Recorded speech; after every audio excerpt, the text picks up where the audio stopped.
Our main focus for the domicile theme is going to be mostly working with cascading style sheets. Even though it's a small theme and really tempting to put all of our CSS into a single file, we don't want to do this because it will very quickly get out of control and unmaintainable. The way that we're going to deal with this is by creating stub files for each of the different kinds of CSS rules that we're going to be writing. In this lesson, more specifically, we'll be taking a look at those stub files and creating the CSS files for our base rules, our component rules, and also for our layout rules. We'll then edit the info file so that Drupal knows about all these separate CSS files and can compile them into our page for rendering. Are you ready to go? Let's get started. Because of all the preparation work that we did in lessons 6 and 7, all of our CSS stubs are ready to go and be incorporated into our Drupal theme. It should be a simple matter of copying these files, all of the SCSS files, the CSS files, and the config.rb file, and pasting them into our theme.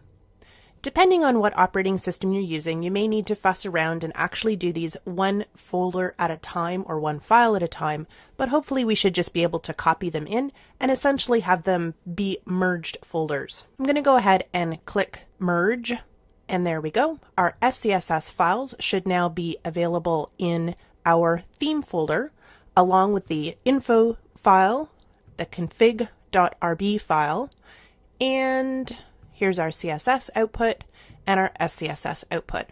So we're pretty much all ready to go, except for one last thing. We need to tell Drupal which CSS files we should actually be loading when our theme gets pulled up. Let's go ahead and do that now. I've opened up a copy of our themes.info file. It already has some of the basic information in here, which we did in a previous lesson. The next piece that I want to add is loading up each of the different CSS files. We need to load everything, including each of the individual CSS components. This is where, on a very large site, you can run into problems, or perhaps run into the IE constraint of not more than 31 CSS files being loaded by a web page. Drupal's going to add its own CSS files, and some of the modules that you install may have their own CSS as well. So if you find that you have a lot of components, I recommend going back to lessons 6 and 7 and redoing your components as partials instead of as separate CSS files. Actually loading in this style sheets is pretty straightforward.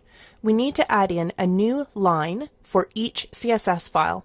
This line is going to read style sheets, plural, and then 2 double brackets, and then another set of double brackets, an equal sign, and then the path to the CSS file that you want to load. This is what it looks like. Inside those double brackets, we're going to add the media property that we want to use for the HTML element when that file gets imported in. For the most part, you're going to want to use all as the property.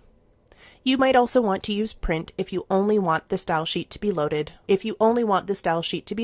for print purposes. So here we go. This is the basic structure, and we've got a few that we need to add. We've got both the main style sheets, which in our case is styles.css, living in the CSS folder, don't forget that part.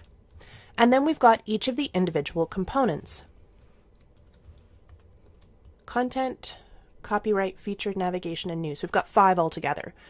So here are each of the different style sheets. Now there's 2 that I haven't loaded, grid.css and text.css. Text is probably a good one to load,